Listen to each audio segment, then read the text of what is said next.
Alright, this is a very short video about making some spaces to go like this.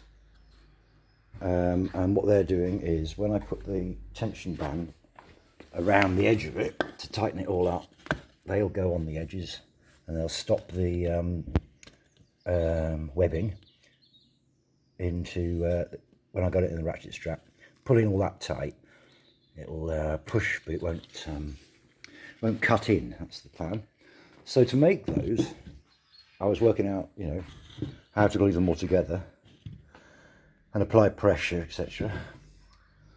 And I came up with the idea of making this, doing it like this, which quite amused me really, because I mean these are essential, and I was going to make them out of metal, but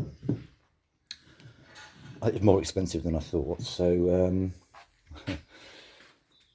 here we are. So I clamped them all together in a circle using a bit of rope, and it worked. And as I'm doing it, I'm thinking, oh look, I'm making a drum. Anyway, and then I started doing this, stacking them up like that, because I was trying to start my brain off imagining what the kind of bevel will be.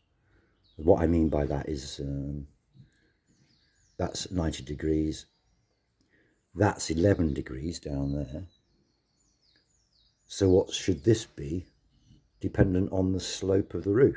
So anyway, I tried to draw it, but I'm not that good at drawing. And but then last night, playing around with that, I was just trying to get my head jigged into it, and I started to think, well, if it's 11 degrees straight up, boom, boom, and if it was flat, it would be 0 degrees.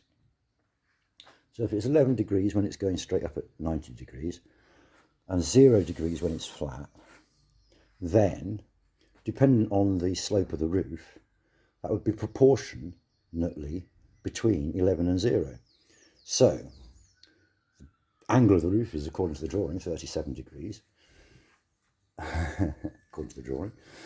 And so, I decided that the proportion of 90 to 37 degrees applied to the proportion of 11 to 0 degrees, which give me the, roughly speaking, the angle of the bevel. And I think, well, there we are. That's my plan. So it's around about 5 degrees bevel.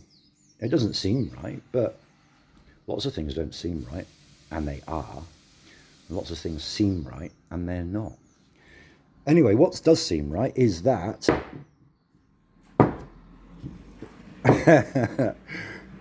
oops, that, like, I mean, in this one, so in order to make all those clampy things, basically glue a pair, don't glue this bit, glue that bit, don't glue that bit, glue that bit, don't glue that bit, etc. And then tie it together with some kind of bit of dentistry stuff. And I'm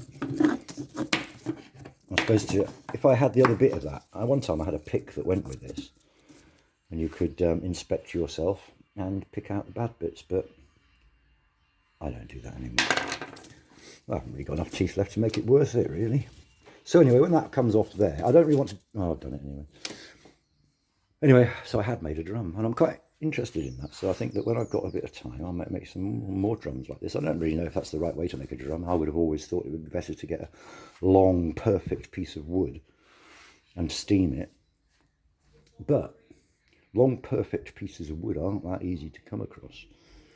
Where short, gnarly pieces of wood are very easy to come across. I mean, this is, there we go. Anyway, it's good, isn't it? So I've made loads of those, and now I've got to make 6 more. I should have done it last night, but I decided that electric tools outside of your industrial unit at 9-10 o'clock at night isn't really that nice. I wouldn't like it if I lived across the road, and I know somebody who does just live across there, so there we are. Cool. All right then, that's what I've been doing. Oh, it's gone. Yeah, well, next time. Good luck to everybody.